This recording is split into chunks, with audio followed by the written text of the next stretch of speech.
Welcome, everyone. Today we are discussing the blog post, Smoke Gets in Your Eyes, Yeah. Debunking Cremation Myths. Okay. We also have another really helpful resource here, Understanding Cremation, Common Questions Answered. Great. You know, a lot of us have probably heard different things about cremation, Wait. maybe even wondered about it ourselves. Yeah. So today we're diving deep into some of the most persistent myths out there and aiming to give you a clearer picture of what cremation actually entails. Okay. We want you to feel informed and understand this option with confidence. Yeah. Okay, so let's start by looking at some of these myths. Absolutely. It's quite remarkable how many Yeah. firmly held beliefs exist about cremation. Hmm. And as the blog post title cleverly hints, many of them simply don't stand up to scrutiny. Yeah. We're really here to separate fact from fiction for you. Let's jump right into the first one, Yeah. which I think is a big one for a lot of people. The idea that cremation is painful. Yeah. I've definitely encountered that concern. What's the reality? That's a very understandable concern, and it speaks to our natural empathy. Mhm. However, the essential fact highlighted in both our resources Okay. is that cremation occurs after death. Right. It's a process undertaken once a person has passed away. Yep. Therefore, the individual experiences no sensation, Okay. no pain whatsoever. Right. It's a dignified process that happens when they are no longer capable of feeling. That's such an important point to emphasize. Yes. The blog post even describes it as a gentle and controlled process, Right. which really gives a sense of the care involved. Mm-hmm.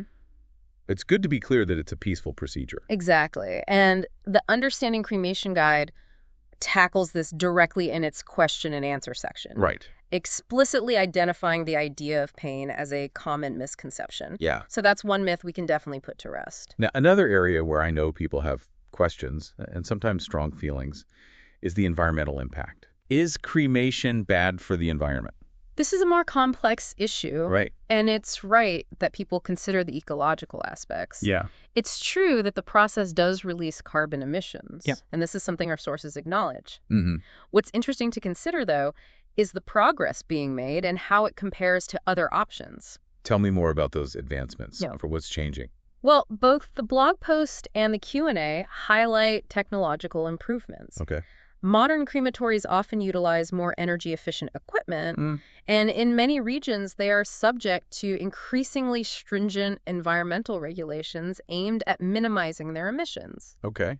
So it's not a static situation. The industry is evolving. That's reassuring to hear. Yeah. So there are efforts to reduce the environmental footprint. Right. When we think about environmental impact, Mm-hmm. how does cremation stack up against traditional burial? That's a crucial comparison. Okay. When you consider traditional burial, you have factors like land usage for cemeteries, Okay. the potential for embalming chemicals to leach into the ground, Yeah. and the materials used in some caskets that are not biodegradable. Right. In that light, cremation can Yeah. in some ways be a more resource-efficient alternative. Right. It avoids those particular environmental concerns associated with burial. That's a really insightful comparison. Yeah. I hadn't fully weighed those different factors. Right. And the blog post also mentioned some choices people can make after cremation to be more eco-conscious, Uh-huh. didn't it? Absolutely.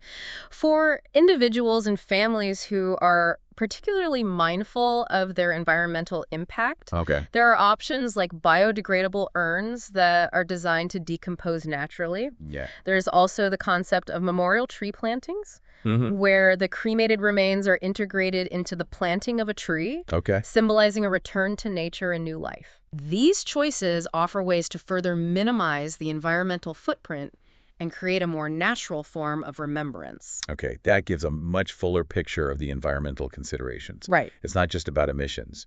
It's about a broader comparison with other end-of-life options and the choices available afterward. Exactly. Let's move on to another common assumption Yeah. that I think holds people back. Mm-hmm. The idea that if you choose cremation, Yeah. you can't have a traditional funeral. This is a significant misconception that unfortunately prevents many from even considering cremation. Right. But as both of our resources clearly state, Yeah. this is simply not the case. Right. Cremation actually offers a great deal of flexibility when it comes to how you memorialize someone. How does that flexibility play out? Okay. I think a lot of people envision cremation as a very direct, almost isolated event. That's understandable given Ah. the lack of widespread understanding. Right. But the reality is, you absolutely have the option of holding a viewing, Oh. a complete funeral service, or any form of celebration of life before the cremation process even takes place. Okay. This allows for those important traditional rituals of gathering with family and friends, sharing memories, Yeah. and saying your goodbyes in a way that feels familiar and meaningful. So the cremation itself happens after those services have occurred. Right. That's a really important timeline to clarify. Precisely. Right. And the flexibility doesn't end there. Right. You can also choose to have a memorial service after the cremation has been completed with the urn containing the cremated remains present. Okay. This can happen weeks or even months later, Right. which can allow more time for planning for people to travel or for the family to decide on the most fitting way to remember their loved one. And what about the cremated remains themselves? Okay. What are the typical options once that process is complete? Our sources outline a variety of choices. Families might decide to keep the ashes in a special urn, and that urn can be kept at home, placed in a niche at a columbarium, which is like a wall of memorial spaces for urns, or even buried in a cemetery plot. Another very common option is scattering the ashes in a place that held significance for the deceased. Right. Although it's always important to check for any local regulations or restrictions regarding where scattering is permitted. So cremation doesn't take away the opportunity for those important communal rituals of remembrance. Right. It just offers different possibilities for when and how those rituals take place and for the final disposition of the remains. Exactly. It's about adapting traditional ways of saying goodbye to fit individual needs, preferences, and circumstances. Now let's address the concern that cremation feels impersonal. Oh, I okay. could definitely see why some might feel that way, Yeah. especially when comparing it to the more traditional image of a burial. This is another area where initial perceptions might not align with reality. Right. While the physical handling of the body is different, Yeah. cremation can be every bit as personal. And in many ways, it opens up even more avenues for unique and meaningful memorialization. What kinds of personal touches are possible with cremation? The range of possibilities is truly extensive. It starts with the urn itself. There are countless styles, materials, and designs available, allowing families to select something that truly reflects the personality, hobbies, or passions of their loved one. As the blog post mentions, you can get personalized urns that are engraved, feature specific artwork, or are even custom made to reflect unique interests. That makes a lot of sense. Yeah. It provides a tangible and personal way to keep their memory close. Right. What are some of the other options for adding a personal touch? Memorial jewelry is a very popular choice, where a small portion of the cremated remains is permanently incorporated into a piece of jewelry, like a necklace pendant or a ring, allowing a tangible connection to be kept and even worn. Right. But the options extend far beyond that. Okay. Our sources highlight some truly unique and personalized ideas, such as incorporating ashes into works of art, like glass sculptures or paintings, or even including them in celebratory fireworks for a truly memorable tribute. Wow. There are also options like creating memorial reefs in the ocean, which not only serves as a final resting place, but also contributes to the creation of new marine habitats. Wow, those are incredible examples. I never would have thought of some of those possibilities. Turning ashes into art, or a firework display that's a profoundly personal, and perhaps even symbolic way to be remembered. Exactly. It really underscores that cremation doesn't limit personalization. Right. In many ways, it broadens the horizons for creating a meaningful and lasting tribute that is as unique as the individual being remembered. So we've really addressed some significant misunderstandings surrounding cremation. Now let's shift focus a bit and talk about the actual process itself. What physically happens during cremation? The Understanding Cremation resource offers a clear explanation of this. The process takes place in a specialized furnace known as a retort. This is a very robust piece of equipment designed to withstand extremely high temperatures. And just how high are those temperatures? Typically, the temperature inside a retort during cremation ranges from approximately 1400 to 1800 degrees Fahrenheit. Wow, that's quite a range. It is. Under these intense conditions, the body is reduced to its fundamental elements, Right. primarily bone fragments and what is commonly referred to as ash. And after that process is complete, what happens to those remaining materials? Once the cremation cycle is finished, which can take a few hours depending on various factors, the remaining bone fragments are carefully removed from the retort because these fragments can vary in size. They are then typically processed further, usually through a mechanical process, to create a more uniform, granular consistency. This is what we commonly know as cremains. So the ash isn't quite like the ash you'd find in a fireplace. That's a very important distinction to make. It's more of a grayish, granular substance that resembles coarse sand. And it's these processed cremains that are then returned to the family or handled according to their wishes. Which leads us back to the options for these cremated remains. We've touched on several, but let's briefly summarize the key choices available to people. Certainly. As we discussed earlier, keeping the cremains in an urn is a very common choice. This urn can be kept at home, providing a comforting presence. It can be placed in a niche at a columbarium, offering a permanent memorial space, or it can even be buried in a dedicated plot in a cemetery. Scattering remains in a meaningful location is another prevalent option.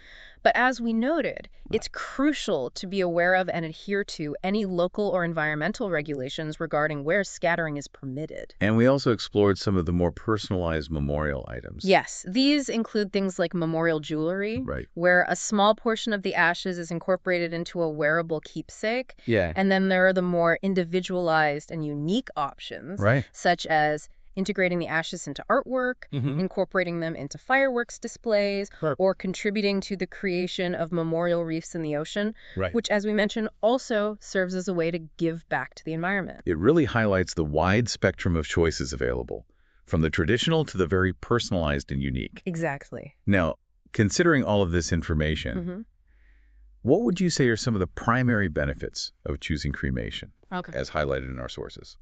Flexibility is undoubtedly a major advantage, as we've discussed. Cremation offers significant flexibility in terms of the timing of memorial services, the location, and the options for the final disposition of the remains. There's also the potential for environmental benefits, particularly when weighed against some aspects of traditional burial. And this is becoming an increasingly important consideration for many people. This is especially true with the advancements in crematory technology and the availability of eco-conscious choices afterward. And the element of personalization seems like a really significant benefit as well. Absolutely. The ability to personalize the memorial in so many diverse ways allows families to create a truly fitting and individual tribute that honors the life and legacy of their loved one in a way that resonates deeply with them. And for some individuals and families, there can be a real sense of comfort and closure in having the cremated remains close by, offering a tangible and lasting connection to the person they have lost. Finally, our Understanding Cremation resource offers some guidance on how someone should approach the decision of whether cremation is the right choice for them or their loved ones. What are the key factors they should consider? The most fundamental thing to keep in mind is that this is a deeply personal decision. And there is no universally correct answer. Individuals and families should carefully consider their own personal preferences, as well as their cultural and religious beliefs, as these can sometimes include specific guidelines or traditions regarding funeral practices. Financial considerations can also play a role, as cremation can sometimes represent a more cost-effective option compared to traditional burial. And as we discussed earlier, for some, environmental concerns will be a significant factor in their decision-making process. So it's really a holistic evaluation of various personal, cultural, and practical considerations. Precisely. And both of our sources wisely advise having open and honest discussions about these options with family members.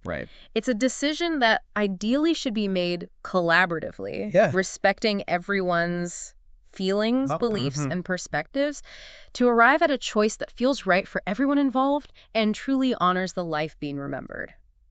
That emphasis on communication within the family is so important. It is. So to summarize our deep dive today, Okay. it really sounds like cremation is simply another valid and increasingly common way Right. to say goodbye and to celebrate a life. Yeah. The myths that many of us have heard simply don't hold up Right. when you look at the factual information and the wide range of options available. That's an excellent way to put it. Yeah. It's about understanding the reality of the process and the remarkable flexibility and personalization it can offer. Considering these debunked myths, Yeah. the expansive range of options now available, Hmm. what does a truly meaningful goodbye look like to you? That's a great question. We'll be back next time with another thought-provoking exploration of a topic that matters.